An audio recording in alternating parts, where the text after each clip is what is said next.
अभी तक जो हमने पढ़ा है चंपारण, अहमदाबाद, खेड़ा, उसके पहले का थोड़ा रिकैप करते थे। 1915 में गांधी यहाँ पे आता है भारत के अंदर, 9 जनवरी 1915।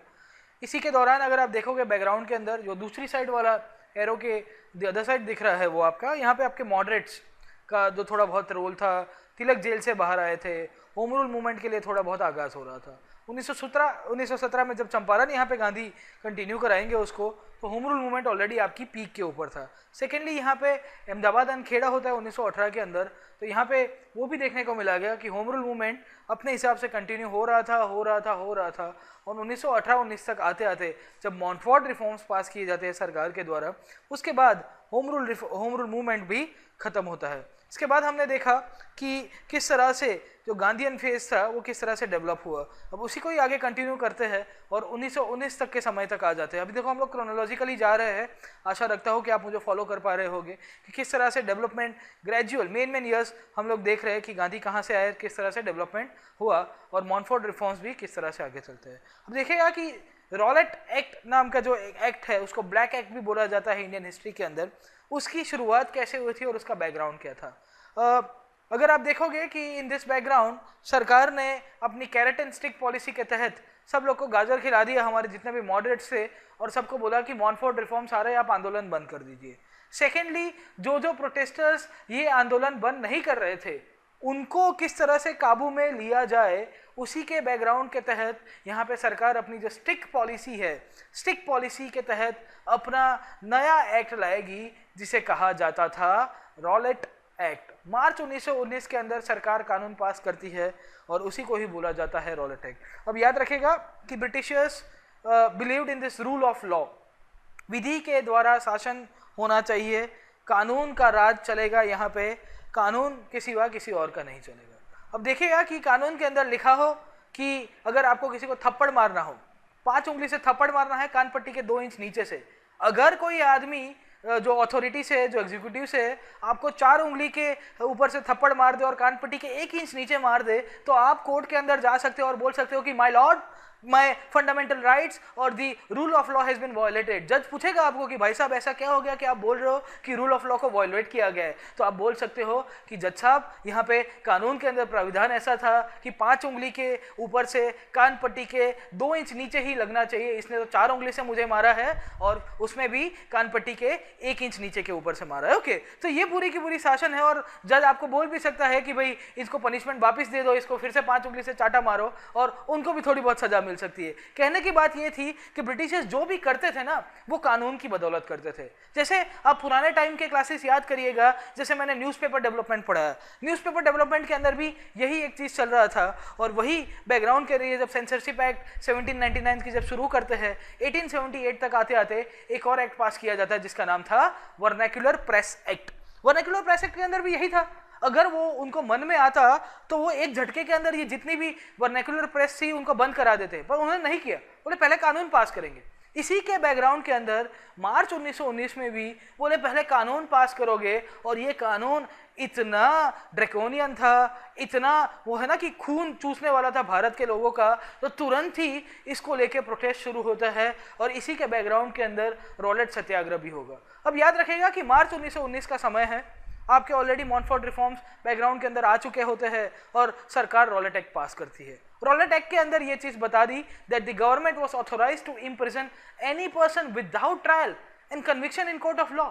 मतलब सरकार को मन में आया ना, जनरली कैसा है आज की तारीख में कोर्ट ऑफ लॉ, क्या बताता है आपका कि भाई साहब आपको कोई अरेस्ट करता है तो within 24 hours, within the detention time of 24 hours, except कि आपको ऐसे कोई कानून के अंदर अरेस्ट नहीं किया गया है, नॉर्मल आईपीसी सीआरपीसी के सेक्शंस लगाए गए हैं, तो आपको 24 घंटे के अंदर मजिस्ट्रेट के सामने पेश करना पड़ता है और मजिस्ट्रेट डिसाइड करेगा कि इसको जुडिशियल कस्टडी दे या पुलिस कस्टडी। जुडिशियल कस्टडी मतलब अल्टीमेटली जो जुडिशरी के तहत की जो जेल से उसके थ्रू चले जाओगे, पुलिस कस्टडी, पुलिस आपको रिमांड के अंदर लेगी और आपके साथ जो इन्वेस्टिगेशन, उनको जो भी ऑब्जेक्टिव्स होंगे, उनके जो मोटिव्स होंगे वो ढूंढने की कोशिश करेगी। उसके ऊपर ना जाते हुए यहाँ पे हम लोग फोकस करेंगे कि सरकार ने क्या किया कि यहाँ पे विदाउट एनी जुडिशियल और पुलिस कस्टडी प्रोसेस मजिस्ट्रेट के सामने खड़ा भी नहीं रहना है और तुरंत ही एक झटके के अंदर इन्होंने कानून पास के अंदर ये लिख दिया कि कोई भी इंडियन जो प्रोटेस्ट करेगा उसको हम लोग तुरंत ही अरेस्ट कर देंगे without any trial. Court convict करे कि ना करे, he is accused for us. When this thing was presented in front of the Indian people, तो भारत के लोगों को लगा हमारी सिविल लिबर्टी चली गई है। तो ब्लैक बिल नंबर 1 पास इंपीरियल लेजिस्लेटिव काउंसिल के अंदर ये पास होता है तो बवाल मच जाता है। And as a result when this bill was pass, you will see the Indian response was getting stronger. अब देखिएगा कि इसके पहले अंग्रेजों ने बहुत सारे उटपटांग कानून बनाए थे, जैसे वर्नाक्युलर प्रेस एक्ट बनाया, तो उसमें हमने प्रोटेस्ट किस फॉर्म में किया था, रोड रास्ते पे उतरे थे कि चलो चलो चलो आपने वर्नाक्युलर प्रेस एक्ट पास कर दिया है, हम आपके न्यूज़पेपर्स नहीं पढ़ेंगे। क्यों? क्योंकि हम लोग के पास वो पॉलिटिकल डेवलपमेंट या पॉलिटिकल जो स्ट्रेंथनिंग था ना वो नहीं हुआ था। बट दिस टाइम वो समवेयर अराउंड 1919, यहाँ पे इतने सारे आंदोलन हो चुके हैं, कांग्रेस बन चुकी है, कांग्रेस बनने के बाद 30 साल हो चुके हैं, लीडर्स आ चुके हैं, गांधी आ चुका है, और यहाँ पे आपको देखने को मिलेगा इंडियन रिस्पांस एक ही झटके के अंदर तुरंत ही गांधी ये चीज़ को पकड़ते हैं कि भाई साहब ये तो फिर से मेरे लिए मसाला आ गया है प्रोटेस्ट करने का। अभी चंपारण, अहमदाबाद और खेड़ा हुआ था, वो बहुत ही स्पेसिफिक था, बट ये तो ऑल इंडिया इशू बन सकता है। तुरंत ही गांधी ये इशू को पकड़ते हैं और बोलते हैं कि I am calling for a nation wide protest, और बोल दिया जाता है कि हम इसका सत्याग्रह करेंगे। देखेगा कि Gandhi never joined the home rule movement, but he tried to take the help of the volunteers of the home rule movement.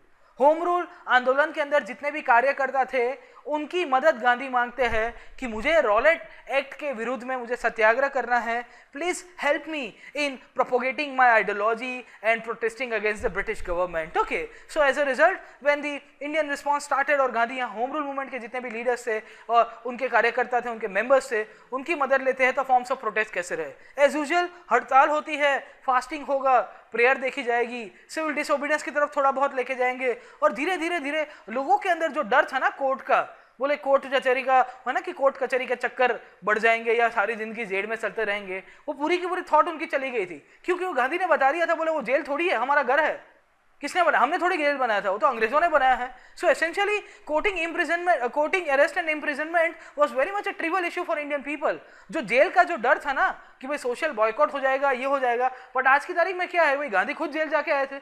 Okay, तो ये पूरी की पूरी आइडियोलॉजी लोगों के सामने पेश करने की कोशिश की जा रही थी, और गांधी ने बता दिया कि 6 अप्रैल 1919 से हम लोग यहाँ की सत्याग्रह शुरू करेंगे। अब बेट मैंने आपको लिखा है कि the satyagraha was to be launch on 6 April 1919, but background के अंदर एक हादसा ऐसा हो गया जिसके अंदर से पूरा का पूरा डेवलपमेंट होता है। Okay, by 6 April 1919 the Gandhi decided कि हम लोग सत्याग्रह शुरू करेंगे, but as a result of this thing there was large scale violence and anti British demonstrations in Calcutta, Bombay, Delhi, Ahmedabad, and the situation became very much tense. तो बहुत सारे एरियाज के अंदर आर्मी बुलानी पड़ती है। As a result when the protest again continued with respect to this Rowlatt Act, तो वहां पे ही एक घटना बन जाती है जिसे हम लोग कहते हैं जलियांवाला बाग हत्याकांड और द जलियांवाला बाग मैसेकर। अब देखिएगा कि जलियांवाला बाग, अगर आपको पता होगा कि 13 अप्रैल 1919 का दिन था, बैसाखी का दिन था, और उस दिन पंजाबी न्यू ईयर सेलिब्रेट करते हैं। फिर से इंडियन आर्ट एंड कल्चर के मेन आपके जो ट्रेडिशनल फेस्टिवल्स है उसके अंदर आते हैं। ओके, जैसे बैसाखी फेस्टिवल यहाँ पे होता है, नीचे पोंगल होगा साउथ के अंदर, ईस्ट के अंदर पॉयला बैसाख होगा बंगाल के अंदर, असम में जाओगे तो उसी दिन, उसी के इर्द गिर्द आजू बाजू वाले दिन ये लोग एसेंशियली बिहू सेलिब्रेट करते हैं। ओके, तो आपके हार्वेस्टिंग फेस्टिवल है, हार्वेस्टिंग फेस्टिवल के दौरान ये पूरी की पूरी घटना होती है। फिर से पंजाब के अंदर आ जाता हूँ और जलियांवाला बाग के अंदर ये जो मैसेकर हुआ, जो हत्याकांड हुआ, उसकी बात करते हैं। द डे वाज 13 अप्रैल 1919, तारीख याद रखेगा। It was a day of Baisakhi when few thousand unarmed people they came together to protest against the arrest of their two leaders, Dr. Saifuddin Kichlu and Dr. Satyapal, against the discriminatory laws which was imposed on them. वो था आपका Rowlatt act. Saifuddin Kitchlu और आपके यहाँ पे दूसरे एक gentleman थे सत्यपाल, उन दोनों को ब्रिटिश गवर्नमेंट ने पकड़ लिया था रॉलेट एक्ट के विरुद्ध, उसका सहारा लेके, और इसी के चक्कर के अंदर ये ग्राउंड था पंजाब के अंदर जलियांवाला बाग के अंदर, और ये लोग वहाँ पे इकट्ठा हुए थे। इसी के बैकग्राउंड के अंदर आप देखोगे कि यहाँ पे एक ब्रिटिश आर्मी ऑफिसर था जनरल डॉयर, वो वहाँ पे ये ग्राउंड के ऊपर पहुँचता है, एंड हमारे जो निहत्थे बेचारे खाली लोग बैठे हुए थे, वो खाली सत्याग्रह की फॉर्म की तरह यहाँ पे प्रोटेस्ट कर रहे थे। उसने एकमात्र जहाँ सा ओपनिंग था वहाँ पे अपनी आर्मी को भेजा, साथों साथ 2-3 लाइट मशीन मैन्स को भेज दिया, और वहाँ पे इनडिस्क्रिमिनेटरी फायर कर दी।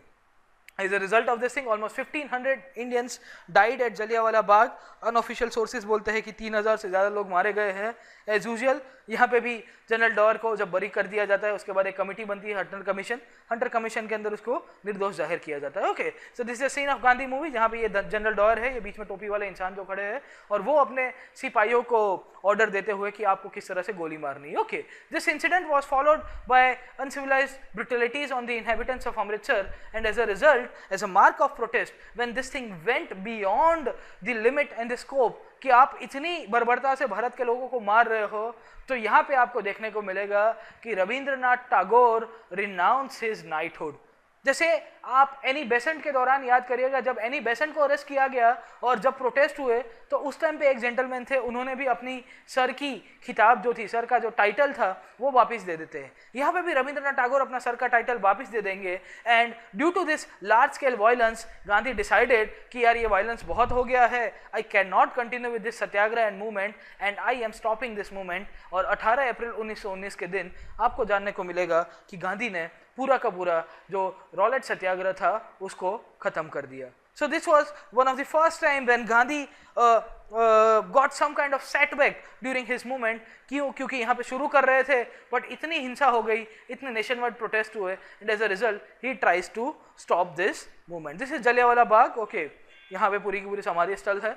एंड फाइनली वही है आपकी बिल्ली वाली जो चर्चा चलती रहती है कि जैसे जस्टिन ट्रूडो फिर से आके उन्होंने अपोलोजाइज किया, तो David Cameron became the first minister to go to this place in Jallianwala Bagh and उन्होंने वहाँ पे ही laid the flowers for this. Okay कि भाई हमने गलती कर दी, हम लोग को ये मारना नहीं चाहिए. चलो कोई बात नहीं, 100 साल के बाद तो 100 साल के बाद ये लोग माफ़ी मांग रहे हैं, देखते हैं किस तरह से चीज़ें आगे बढ़ती है. ओके, अभी तक हमने देखा है वो है गांधी इंडिया के अंदर अराइव कर रहे हैं. Champaran, Ahmedabad, Kheda, Montford reforms, Rowlatt Satyagraha, और रॉलेट सत्याग्रह के साथ साथ बैकग्राउंड के अंदर जब अराइवल इन इंडिया हुआ तो आपके मॉडरेट चल रहे थे, होम रूल मूवमेंट चल रहा था, होम रूल मूवमेंट खत्म हो गया था, मॉन्टफोर्ड रिफॉर्म्स आ गए थे. फाइनली 1920 के आसपास एक और नया आंदोलन शुरू होता है जिसे हम लोग पढ़ते हैं खिलाफत एंड नॉन कोऑपरेशन मूवमेंट की तौर के ऊपर. अब देखिएगा कि इंडिया 1919 का जो इंडिया था वो कुछ अलग था.